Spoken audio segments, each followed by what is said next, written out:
Hello friends, आज का मेरा लेक्चर है silent feature of the Indian constitution. इससे पहले जो मैंने लेक्चर दिया था वो था nature of the Indian constitution. आज हम बात करेंगे संविधान की विशेषताओं के बारे में। अगर संविधान की विशेषताओं के बारे में कहा जाए तो बहुत सारी विशेषताएं हैं भारतीय संविधान की, क्योंकि आप जानते हैं कि भारतीय संविधान एक बहुत ही लेंदी कॉन्स्टिट्यूशन है, विशालतम संविधान है। तो सबसे पहले जो इसकी हम विशेषता की बात करेंगे, वो सबसे पहली विशेषता यही है, विशालतम और लिखित संविधान, lengthy and the written constitution. अगर हम ऑल ओवर संविधान की बात करें, कॉन्स्टिट्यूशन की बात करें, तो इसमें टोटल आर्टिकल आप लोग सभी जानते हैं 395 इसमें टोटल आर्टिकल्स हैं, 12 शेड्यूल्स हैं और 104 लगभग इसमें अमेंडमेंट्स हो चुके हैं। लास्ट अमेंडमेंट किस विषय में हुआ था, ये मैंने अपने लास्ट लेक्चर में बताया था कि वो SC ST की सीटों के लिए था, विधानसभा और राज्यसभा में बढ़ाने के लिए। अगर इसके दूसरे विशेषता की बात करें तो दूसरी विशेषता यह है कि भारतीय संविधान, जैसा कि आप जानते हैं, जगह जगह से लेकर बनाया गया है, क्योंकि यहाँ का एनवायरनमेंट कंडीशन, यहाँ की ज्योग्राफिकल कंडीशन, यहाँ की सोशल कंडीशन, इकोनॉमिक कंडीशन बिल्कुल डिफरेंट है। अगर आप थोड़े क्षेत्र पर अगर एक स्टेट से दूसरे स्टेट की बात करें, ये भी नहीं, अगर आप दूसरे ही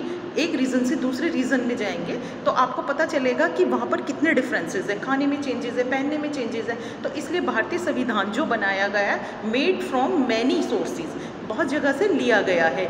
जैसे कि अगर बात करें फंडामेंटल राइट्स की, इंडिपेंडेंट जुडिशरी की और सिंगल सिटीजनशिप की, जुडिशियल रिव्यू की, जैसे जुडिशियल रिव्यू है, FR है, फंडामेंटल राइट है, ये आपके स्टेट ऑफ अमेरिका से लिए गए हैं। ठीक, अगर बात करें आपकी सिंगल सिटीजनशिप की, rule of law etcetera, prerogative writs, ये सब आपकी UK से ली गई हैं, यूनाइटेड किंगडम से। जैसे कॉन्करेंट लिस्ट है, ये आपकी ऑस्ट्रेलिया से ली गई है। आपकी फंडामेंटल ड्यूटीज़ हैं, ये आपकी USSR से ली गई हैं। तो ऐसे बहुत सारी चीज़ें हैं जो भारतीय संविधान में जगह जगह से ली गई हैं, तब भारतीय संविधान का निर्माण किया गया है। अब आते हैं हम इसकी तीसरी फीचर्स पर कि इसका तीसरा फीचर्स क्या है। जैसे कि हम बता रहे हैं कि पहला फीचर मैंने बताया था कि हमारा संविधान रिटन है और लेंथी है। अब रिटन और लेंथी है, मेनली रिटन है, तो इसमें जो परिवर्तन है, चेंज है, ये करना बड़ा एक टिपिकल काम है। इसलिए भारतीय संविधान की एक विशेषता यह भी है कि यह एक रिजिड और फ्लेक्सिबल है। रिजिड किस लिए है, वो ऑटोमेटिकली आप समझ ही गए हैं कि रिजिड इसलिए है क्योंकि भारतीय संविधान रिटन है और इसके अंदर अमेंडमेंट करना एक बहुत ही बड़ा टास्क है, बड़े एक प्रक्रिया से गुजरना पड़ता है। और फ्लेक्सिबल किस लिए है, क्योंकि ये कठोर तो है लेकिन इसको फ्लेक्सिबल किया गया है आर्टिकल 368 के थ्रू। 368 आर्टिकल में अमेंडमेंट्स दिए गए हैं कि हम कैसे संविधान में अमेंडमेंट करेंगे, लेकिन some provision can be amended by special majority of the parliament, is that 2/3 majority. कुछ ऐसे उपबंध है जिसमें आपको विशेष बहुमत से ही अमेंडमेंट करना पड़ेगा। ठीक, इसके बाद हमारी आती है चौथी विशेषता। चौथी विशेषता है फ्री जुडिशरी, जिसको आप इंडिपेंडेंट जुडिशरी या इंटीग्रेटेड जुडिशरी, जुडिशियल सिस्टम भी कह सकते हैं, स्वतंत्र न्यायपालिका जिसको हम हिंदी में कहते हैं। अगर हम बात करें तो इसमें सिंगल जुडिशियल सिस्टम है। ठीक, अगर DPSP आप पढ़ेंगे वहाँ पर उसमें पावर ऑफ द सेपरेशन दे रखा है, तो इसमें सिंगल जुडिशियल सिस्टम है जिसको आप आर्टिकल 1 to 4 के अंदर पढ़ेंगे।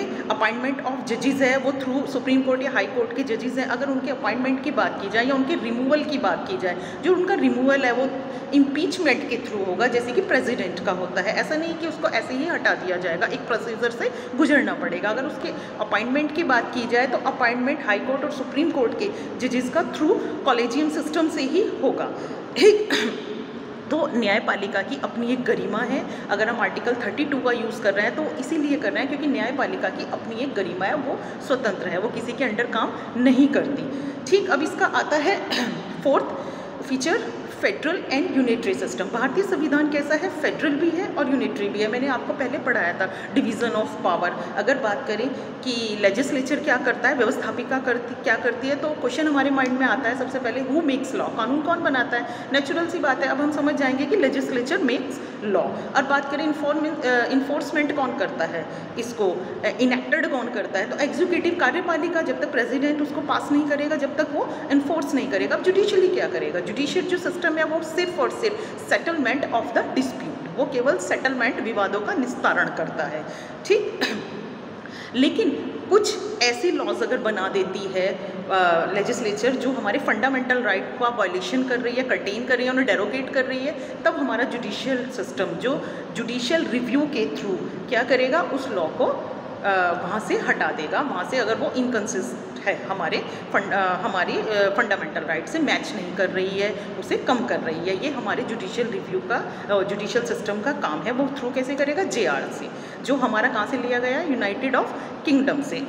अब इसकी पाँचवीं, हम इसके फीचर्स पे आते हैं। पाँचवा फीचर जो हमारा इसमें है DPSP, directive principle of state policy, जिसको आप हिंदी में कहते हैं राज्य के नीति निर्देशक तत्व, जो संविधान के पार्ट 4 आर्टिकल 36 से लेकर 51 तक डिफाइन किए गए हैं। इसमें अब ये क्या है, क्या ये राज्य, इनको हम इन्हें राज्य से लागू करा सकते हैं, क्या ये हमारा राइट्स है कि हम उसे कहें राज्य को इसे लागू करें? नहीं, ये नहीं। ये कुछ सरकारी योजनाएं होती हैं, नीतियां होती हैं राज्य की, अपनी राज्य सरकार की, केंद्र सरकार की, जो समय समय अनुसार, परिस्थिति के अनुसार, वो अपनी सुविधा के अनुसार इनको लागू करता चला जाता है।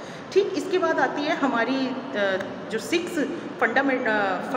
फीचर्स हैं, वो आते हैं हमारे 6 फंडामेंटल ड्यूटीज़। फंडामेंटल ड्यूटीज़ जो हैं वो मैंने भी बताया आपको, USSR के कॉन्स्टिट्यूशन से ली गई है, जो ऐड की गई थी 1976 में अमेंडमेंट 42 के थ्रू, जिसमें आर्टिकल 51A ऐड किया गया था। ये भी इसका एक फीचर है, बहुत इंपॉर्टेंट फीचर है। अभी तक जो हमारी टोटल फंडामेंटल ड्यूटीज़ हैं, मूल कर्तव्य हैं, वो टोटल 11 हैं। अगर हमें सरकार कुछ राइट्स दे रही है तो उसके साथ कुछ ड्यूटी भी हम पर इम्पोज कर रही है, जिसको हमें मानना अत्यंत आवश्यक है।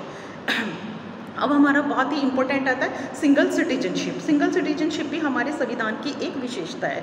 भारतीय संविधान या भारत देश केवल क्या बात करता है, भारत का जो देश है वो ये बात करता है कि प्रत्येक नागरिक को एक नागरिकता मिलेगी, जो क्या कहलाएंगे, इंडियन सिटीजन। वो UP citizen, MP citizen, UK, Uttarakhand citizen नहीं कहलाएंगे, वो सिर्फ एक ही नागरिक कहलाएंगे, इंडियन सिटीजन। जैसे अमेरिका में है, वहाँ पर ड्यूल सिटीजनशिप है, लेकिन हमारा जो संविधान है वो केवल सिंगल सिटीजनशिप की बात करता है।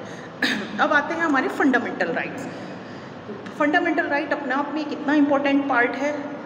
मैं कहती हूँ कि संविधान का हार्ट फंडामेंटल राइट है, और हार्ट की अगर बात करें तो 32 article included in fundamental right part 3 of the Indian constitution. Fundamental right हमारे पार्ट 3 में दिए गए हैं, जो आर्टिकल 12 से 35 तक डिफाइन किए गए हैं। वैसे तो टोटल अभी हमारे पास 6 हैं, लेकिन पहले 7 थे। राइट ऑफ प्रॉपर्टी 44 अमेंडमेंट के थ्रू उसको हटा दिया गया था, वो आर्टिकल 300A में शिफ्ट कर दिया गया है, वहाँ पर इंसर्ट कर दिया गया है।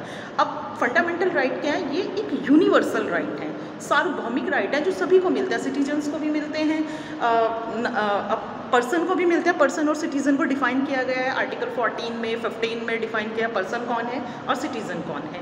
तो अगर इनकी कैटेगरी करें तो राइट ऑफ इक्वालिटी जो आर्टिकल 14 to 18 दी गई है, हिंदी में भी मैं बताना चाहूँगी, समानता का अधिकार जो है वो 14 से 18 तक दिया गया है, और स्वतंत्रता का अधिकार, राइट टू फ्रीडम, आपका 19 to 22 तक कॉन्स्टिट्यूशन में डिफाइन किया गया है।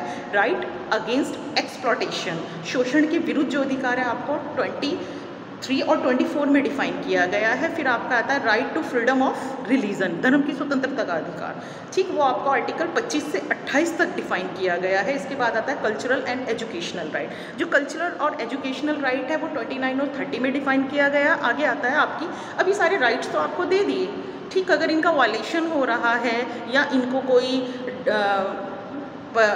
अतिक्रमण कर रहा है तो आप इसकी रेमेडी, इसके उपचार के लिए कहाँ जाएंगे? नेचुरली जब आपको चोट लगती है तो आप नेचुरली उसका इलाज कराने कहाँ जाते हैं? डॉक्टर के पास जाते हैं, स्पेशलिस्ट के पास जाता है। तो इसके लिए इन आर्टिकल्स को सेव करने के लिए आर्टिकल 32 डिफाइन किया गया है, जिसको right of the constitutional remedy कहेंगे, संवैधानिक उपचार कहेंगे।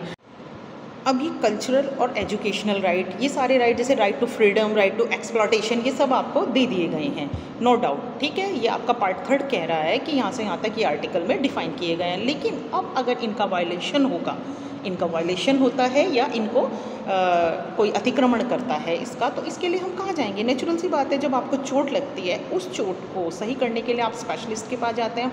अगर आपको ENT की प्रॉब्लम है तो आप उसके स्पेशलिस्ट के पास जाएंगे, अगर आपको हार्ट की प्रॉब्लम है तो आप हार्ट वाले डॉक्टर के पास जाएंगे। ऐसे ही अब हमारे पास क्या हो रहा है कि हमारे इतने सारे जो हमें फंडामेंटल राइट्स दिए गए हैं, ये फंडामेंटल राइट्स का अगर वायलेशन कोई करता है तो इसके लिए हमें दिया गया है राइट टू कॉन्स्टिट्यूशनल रेमेडी, जो आर्टिकल 32 में डिफाइन किया गया है। इसमें कुछ रिट्स हैं, जैसे प्रेरोगेटिव रिट्स मैंने अभी आपको बताया था कि प्रेरोगेटिव जो जितनी भी रिट्स हैं वो आपको कहाँ से ली गई हैं, यूके से ली गई हैं। इन रिट्स के थ्रू हम आर्टिकल 226 और 32 के अंतर्गत, अगर हाई कोर्ट की बात करें तो सभी को पता है नेचुरली 226, और सुप्रीम कोर्ट की बात करें तो आर्टिकल 32 में हम अपने फंडामेंटल राइट का अगर वायलेशन हुआ है तो उसकी रेमेडी हम वहाँ जाकर ले सकते हैं। ये सारे मैंने आज आपको जो बहुत शॉर्ट में फीचर्स बताए हैं, ये इंपॉर्टेंट फीचर्स हैं जिसको आप वन बाय वन याद कर सकते हैं, इजीली समझ सकते हैं। आशा करती हूँ आपको ये मेरा लेक्चर पसंद आया होगा। Thank you.